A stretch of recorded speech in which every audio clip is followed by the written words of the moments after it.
வணக்கம் நேயர்களே. உங்களை எல்லாம் மீண்டும் சந்திப்பதிலே மிகுந்த மகிழ்ச்சி, மனநிறைவு. பெரிய தலைவர்கள் என நம்முடைய சமூகத்திலே நாம் ஏற்றுக்கொள்ளப்பட்ட தலைவர்கள் இருக்கிறார்கள் அல்லவா? அவர்கள் யாரை எடுத்துக்கொண்டாலும் அவர்களுக்கென்று சில அரிய பண்புகள் இருக்கின்றன. அரசியலுக்கு அப்பாற்பட்டு நான் பேசுகிறேன், பொதுவாக சொல்லுகிறேன். சுலபத்தில் யாரும் பெரிய தலைவராக வந்துவிட முடியாது. ஒரு குருட்டு அதிர்ஷ்டத்தில் யாரும் பெரிய தலைவராக ஆகிவிட முடியாது. அவர்களுக்கெல்லாம் மறுபக்கம் இருக்கலாம், பலவீனங்கள் இருக்கலாம். ஆனால் நாம் அவருடைய முக்கியமான சிறந்த பண்புகளை மட்டுமே பார்க்க வேண்டியவர்களாக இருக்கிறோம். மறுபக்கத்தை நாம் ஆராய வேண்டிய அவசியமில்லை. இன்றைக்கு அந்த சூழலுக்கு அது தேவையில்லை.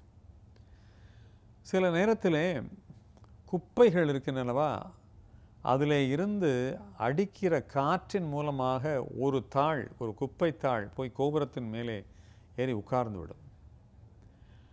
அப்படி மிக அபூர்வமாக சில பேர் இருக்கிறார்களே தவிர, பெரும்பாலான நம் தலைவர்கள் பல சிறப்பியல்புகளையும் பல தலைமை பண்புகளையும் நல்ல ஆற்றல்களையும் கொண்டவர்களாக இருக்கிறார்கள். அதிலே இருந்து நாம் எடுத்துக்கொள்ள வேண்டிய விஷயங்களை நாம் எடுத்துக்கொள்ளலாம். எப்படி இவர் இவ்வளவு பெரிய நிலையில் இருக்கிறார், எப்படி இப்படி வழிநடத்தி செல்கிறார், எப்படி பெரிய தலைவராக இருக்கிறார், எப்படி ஒரு பெரிய கேப்டனாக இருக்கிறார் என்று நாம் எடுத்துக்கொள்ளலாம். பறவைகள் நாடு விட்டு நாடு செல்லுகிற இயல்புடையவை, இடம் விட்டு இடம் நகர்வை, பருவநிலை காரணமாக அவை நகர்கின்றன, உணவுக்காக நகர்கின்றன. ஆஸ்திரேலியாவிலிருந்து கூழைக்கடா என்கிற ஒரு மிகப்பெரிய தாடை கொண்ட ஒரு பறவை, அந்த பறவையே ஒரு 7-8 கிலோ எடை இருக்கும். மிகப்பெரிய இறகு விரித்தால் அது பாட ஒரு 12-15 அடி வரைக்கும் அது இருக்கும். அதை சென்னையிலிருந்து மாமல்லபுரம் போகிற பாதையிலே முட்டுக்காடு என்கிற பகுதியில் இருக்கிற அந்த படகு குழாமுக்கு அருகே ஒரு 500 மீட்டர் தொலைவில் நிறைய பறவைகள் அங்கே முகாமிட்டிருக்கு. கிட்டத்தட்ட அதுவே ஒரு சிறு வேடந்தாங்கலை போல காட்சி அளிக்கும். அந்த பறவைகள் எல்லாம் வருகின்றன. இங்கே வேடந்தாங்கல் போன்ற இடங்களிலே குஞ்சுகளை இட்டு அந்த குஞ்சுகளை அழைத்து கொண்டு திரும்பவும் ஆஸ்திரேலியாவுக்கு திரும்புகின்றன, சைபீரியாவுக்கு திரும்புகின்றன. மிக ஆச்சரியமாக இருக்கிறது. பல்லாயிரம் மைல்களை கடக்கிற அந்த பறவைகள் அதனுடைய தன்மைகளை பார்த்தால் அது பறக்கிற விதத்தை நீங்கள் அவசியம் உன்னிக்க வேண்டும். நீங்கள் நிறைய பார்த்திருப்பீர்கள், இனிமேல் ஒரு கூடுதலான உன்னிப்போடு பார்ப்பீர்கள். நம்மூர் கொக்குகள், நாரைகள் எல்லாம் எப்படி வேண்டுமானாலும் கூட்டம் கூட்டமாக பறக்கின்றன. ஆனால் இந்த வெளிநாடுகளை வருகிற பறவைகளை பார்த்தால் இப்படி வேல் போன்ற வடிவிலே பறக்கின்றன. ஒரு தலைமை பறவை அதில் முன்னெடுத்து செல்லும், மற்ற பறவைகள் இப்படி வி வடிவிலே அவை பின்னாலே தொடர்ந்து செல்லும்.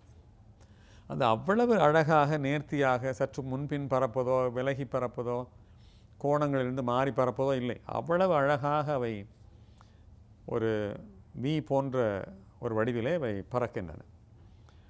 அந்த தலைமை பறவை எப்படியெல்லாம் போகிறதோ அந்த திசையிலே தான் அது போகிறது.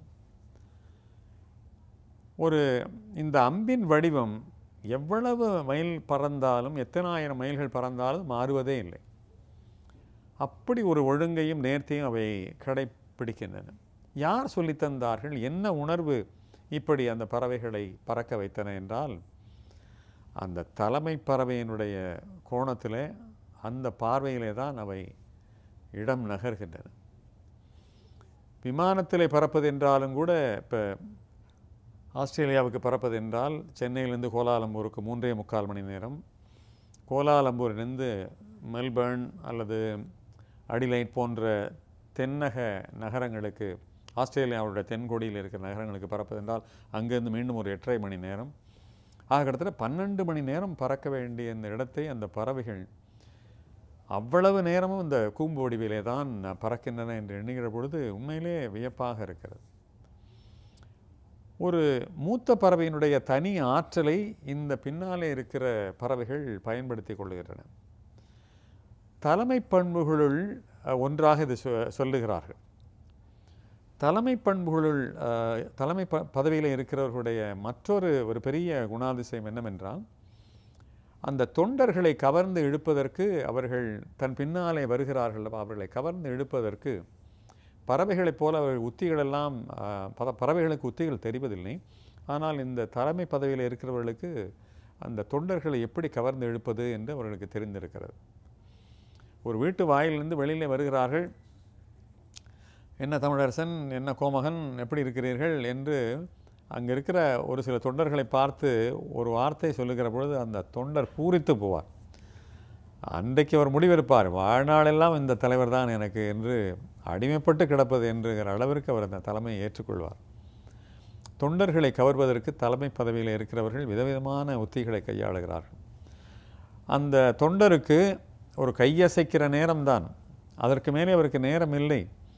அந்த குறுகிய நேரத்திற்குள்ளே தன் உள்ளத்திலே உன்னுடைய பெயர் எனக்கு நினைவிருக்கிறது, என்னுடைய உள்ளத்திலே நீ இருக்கிறாய் என்பதை மிக அழகாக சொல்லிவிட்டார். அந்த ஒரு வினாடி அன்பு இருக்கிறதே, அந்த தொண்டனை வாழ்நாளெல்லாம் அவன் பின்னாலே செல்லுகிற அளவிற்கான முடிவை எடுக்க வைக்கிறது. காலமெல்லாம் விசுவாசியாக அவர் ஆகிவிடுகிறார். ஒரு சில வினாடிகளிலே உள்ளம் கவர்ந்து விடுகிற இந்த தலைமை பண்பை நாமும் எடுத்துக்கொள்ள வேண்டும். வாழ்க்கையிலே எத்துணையோ தருணங்களிலே பலரை நாம் சந்திக்க நேரிடுகிறது.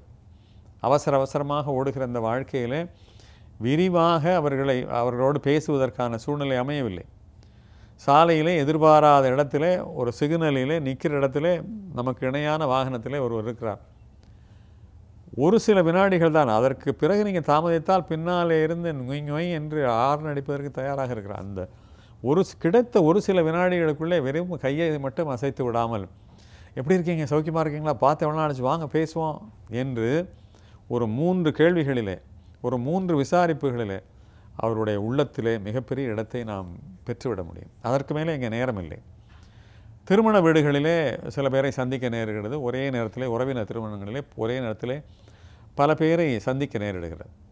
பலர் என்ன தவறு செய்கிறார்கள் என்று சொன்னால், ஒரு மரத்தடி மனிதரைப் போல ஒரு அங்கேயே உட்கார்ந்து கொண்டு திருமணத்தை பார்ப்பார், மணமக்களை வாழ்த்துவார், சாப்பிடுவார், குழப்பிடுவார். ஆனால் ஒவ்வொரு வரிசையாக நகர்ந்து அங்கங்கே அமர்ந்திருக்கிற நம்முடைய அத்தை பையன், சித்தப்பா பையன், மாமன் மகள் என்று யாரை வேண்டுமானாலும் இருக்கலாம், எல்லோரையும் அருகிலே சென்று எப்படி இருக்கிறீர்கள், ஒரு சில வினாடிகள் தான். அதற்கு பிறகு அவர்கள் புறப்பட்டு போய்விடப் போகிறார்கள், நாமும் புறப்பட்டு போய்விடப் போகிறோம். அந்த கிடைத்த கணங்களை மிக அருமையாக பயன்படுத்தி கொள்ளலாம். நம்முடைய இதயத்தில் உங்களுக்கு நல்ல இடம் இருக்கிறது, நான் உங்களை நேசிக்கிறேன், நான் விரும்புகிறேன், உங்களுடைய உறவு என்றென்றும் வேண்டும் எனக்கு என்பதையெல்லாம் சொல்வதற்கு நல்ல அடையாளம் அவர்களுக்காக சில வினாடிகளை நாம் செலவழிப்பது. இந்த வினாடிகளை, இந்த நிமிடங்களை மிச்சப்படுத்துகிறோம் பேர் வழி என்று பல பேர் அங்கேயே அமர்ந்து கொண்டு நகராமல் இருக்கையிலே கோந்து போட்டுக்கொண்டு உட்கார்ந்து விடுகிறார்கள். சரி, எதிர்பாராமல் சிலரை சந்திக்க நேருகிறது. அப்பொழுது ஒரு பொது இடங்களிலே, ஒரு திரையரங்குகளிலே அல்லது ஒரு காய்கறி வாங்குகிற இடங்களிலே நமக்கும் அவசரம், அவர்களுக்கும் அவசரம். ஒரே ஒரு கேள்வி, அவசரமாக போகிறீர்களா? இல்லை சாவகாசமாக போகிறேன், எனக்கு கொஞ்சம் அவசரமாக போக வேண்டியிருக்கிறது, எனவே மீண்டும் சந்திப்போம். ஒரு 4 கேள்விகள். எப்படி இருக்கிறது, தொழிலெலாம் எப்படி இருக்கிறது, குடும்ப உறுப்பினர்களாக நலமாக இருக்கிறார்களா, பார்த்து எவ்வளவு நாளாயிற்று, வாருங்கள் ஒரு முறை சாவகாசமாக பேசுவோம், உங்களுடைய புதிய தொலைபேசி எண் என்ன, எண் மாறி இருக்கிறதா என்று ஏதோ ஒரு பிரியப்படும்படியான, ஒரு பிரியத்தை விளக்கும்படியான ஒரு சில கேள்விகள். ஆனால் இங்கே சென்னை போன்ற நகரங்களிலே பரபரப்பான அந்த உலகிலே என்ன நடக்கிறது என்று சொன்னார், ஹாய் பாய் என்று ஏதோ கையை அசைத்து விட்டு போய்விடுகிறார்கள். எத்துணையோ ஆண்டுகள் வளர்க்கப்பட்ட அந்த நட்பு, அன்பு எல்லாவற்றையும் அந்த ஒரு சிறு செய்கை இருக்கிறத என்ன இப்படி கண்டுக்காமல் போகிறாரு, 2 வாரத்தோடு பேசாமல் நின்று பேசாமல் போகிறாரு, இப்போல்லாம் மதிக்க மாட்டேங்கிறாரு, இவருக்கு வேறு ஒரு தாழ்வு மனப்பான்மை, நாம் வாழ்க்கையில் சில விஷயங்களை இழந்துட்டோம், அவர் எங்கேயோ போயிட்டார், நம்மளெல்லாம் மதிக்க மாட்டேங்கிறாரு என்கிற உணர்வோடு அவர்கள் வருத்தப்படுகிறார்கள், விலகி போய்விடுகிறார்கள். எனவே பார்த்த இடத்திலே ஒரு சில வினாடிகளுக்குள்ளேயே நம்முடைய அன்பை அழகாக நாம் சொல்லிவிடுவதற்கு 4 கேள்விகள், சில அன்பான வார்த்தைகள், ஒரு புன்னகையான ஒரு மொழி. அப்படி பேச அவசரமாக ஒரு புறப்படும்படியான சூழ்நிலை இருந்தால் சட்டென்று நம்முடைய முகவரி அட்டையை எடுத்து கொடுத்து நீங்கள் பேசுங்கள், நாம் அவசியம் பேசுவோம், எனக்கு அவசரமாக போக வேண்டியிருக்கிறது என்று நம்முடைய அவசரத்தை உணர்த்தலாம், தவறில்லை. ஆனால் ஒரு கண்டுக்காமல் போகிறாரே இவ்வளோ நாள் கழித்து என்று ஒரு ஒரு மனக்குறையை எதிராளி நிச்சயமாக அவருடைய இதயத்தில் ஏந்தி சென்றால் அது நம்முடைய வாழ்க்கையில் ஒரு படி சறுக்கல் என்று தான் நான் கருதுகிறேன்.